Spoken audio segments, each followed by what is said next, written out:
I still remember the way my daughter looked at me that morning. Her eyes, usually so full of sparkle and curiosity, were clouded with humiliation and hurt. She stood in the bathroom doorway, her tiny hands shaking as she held the mirror, and tears streamed silently down her cheeks. Her thick, beautiful eyebrows, gone. Just 2 raw pink streaks where they had been. Please subscribe to our channel and tell us in comments from where are you watching this video. She was only 7. Her name was Ella, and she had spent the last week excitedly picking out her outfit for picture day. She had even practiced her smile in front of the mirror, brushing her curls and asking me if her missing tooth made her look silly. But nothing prepared either of us for what we saw that morning. It was my younger sister, Callie. 24, jobless, still living with our parents, and always playing the fun aunt role while never taking a single thing seriously. The night before, she had babysat Ella for just an hour while I ran out to grab cupcakes for the school party. I trusted her. She grew up with me after all, but what she did in that hour was cruelty dressed in immaturity. I thought it would be funny, she giggled when I confronted her. She was asleep, and I just wanted to see how she'd look without them. Chill, it's just hair. I wasn't chilled. I wasn't even angry at first. I was stunned. Ella sat on the couch, burying her face in a pillow, too ashamed to come with me to school. My stomach churned. But when I brought it up to my parents, when I expected them to be equally horrified, their response? "It's just sibling fun," my mom said, laughing like Callie had pulled off a clever prank. My dad didn't even look up from his newspaper. "You're being dramatic again," he muttered. "Kids need thicker skin these days." Dramatic? My daughter had been bullied the week before for wearing a unicorn sweater. She was just learning to be confident. This wasn't a joke. This wasn't fun. This was betrayal. But no one else seemed to care. Callie, emboldened by the laughter around her, doubled down. "If it's such a big deal, why don't you just draw them back on with a marker? Problem solved." I could barely breathe. My hands clenched so tightly around my coffee mug that I thought it might shatter, and in that moment, something inside me broke. Quietly, but completely. This wasn't just about the eyebrows. This was years in the making. Years of being the serious sister, the responsible one, the one who got a scholarship, worked 2 jobs, paid rent at 18, while Callie skated by. And every time I asked for fairness or boundaries, my parents shut me down. "She's younger. She needs support. You're stronger." But I wasn't strong anymore. I was tired, and so was Ella. She didn't go to picture day. She didn't even want to go to school for the rest of the week. Her confidence was shattered by someone she trusted, and our family had laughed in her face. I spent that weekend researching school policies, bullying recovery programs, and, secretly, lawyers. Not because I wanted to sue anyone, but because I started wondering, if my daughter had a breakdown from this, and the school called CPS, would they say I was negligent for letting her stay with my sister? Would I be blamed for trusting people I thought were family? The next week, I told my parents I was moving out, that I was done letting Callie babysit, that Ella's mental health came first. They called me uptight. My mom said I was punishing the family for a little joke. My dad said, "If you can't take a laugh, maybe you're the problem." That's when I stopped talking and started planning. I knew they would never apologize, but I also knew something they didn't. I had saved every text, every voicemail, even the video Callie posted privately on her burner account, laughing as she shaved Ella's brows and whispered, "Can't wait for school pics." I had evidence. I had drive, and I was about to take this whole thing much further than they ever imagined. Not just for revenge, but for Ella, for her future, for her dignity, for every child who's ever been mocked by their own family and told to get over it. Because some people don't deserve to be part of your story, especially if they laugh when your child cries. I didn't speak to them for a month.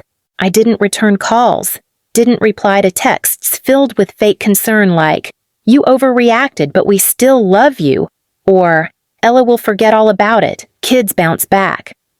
No, kids don't bounce back from humiliation served by people they trust. and I wasn't going to let them sweep this under the rug, like they had swept every boundary I tried to draw since childhood.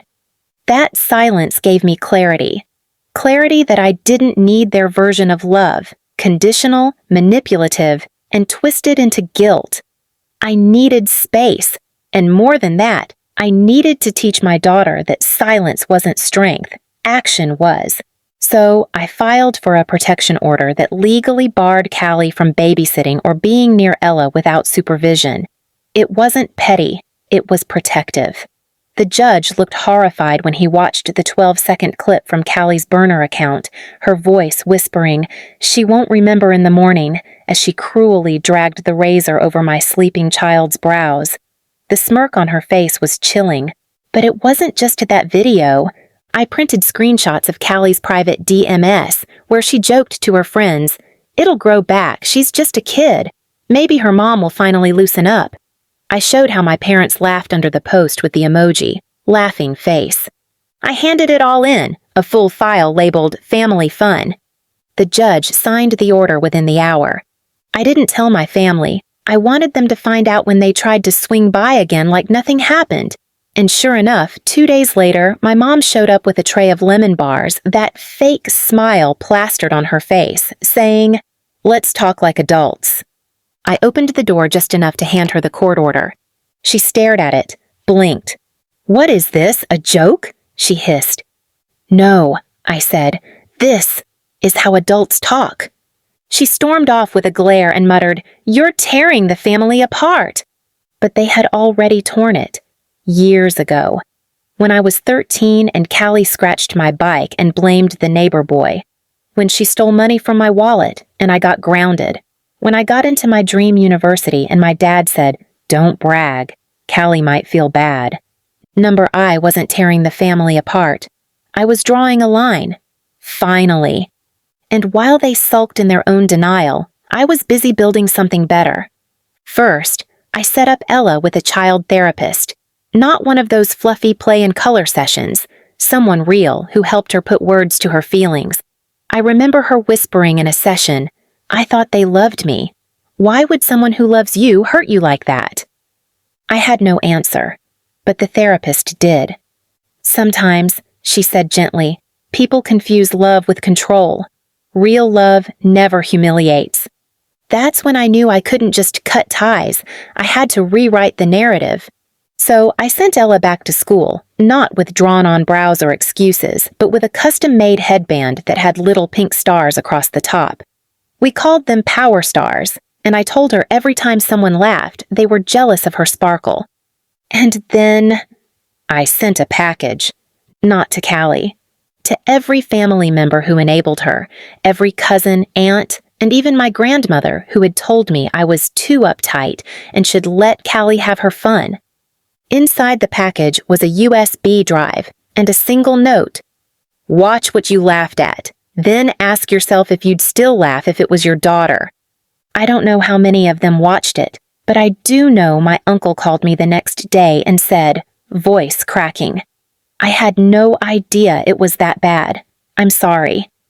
And that was enough. Not forgiveness, but accountability.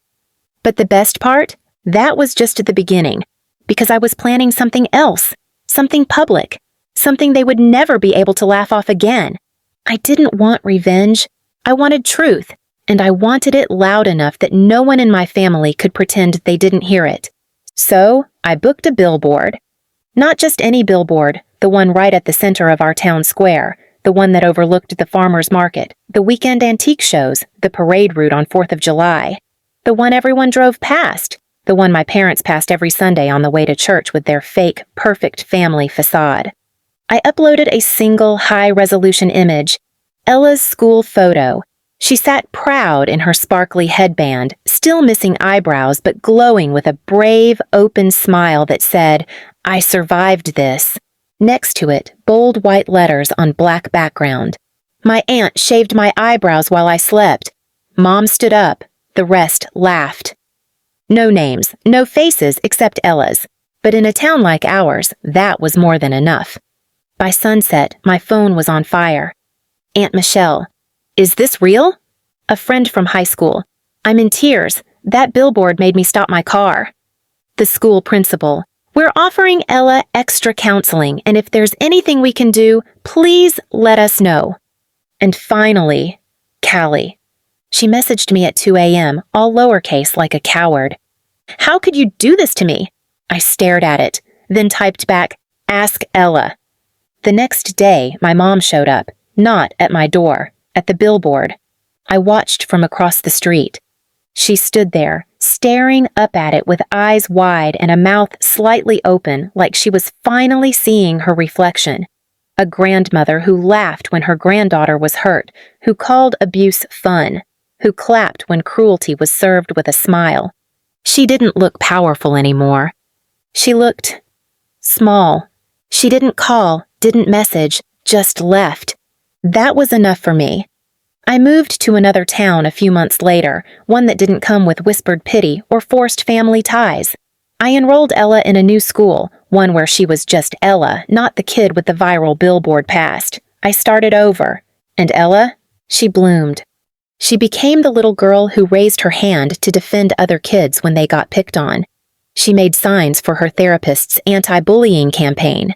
She even gave a talk on empathy during school assembly.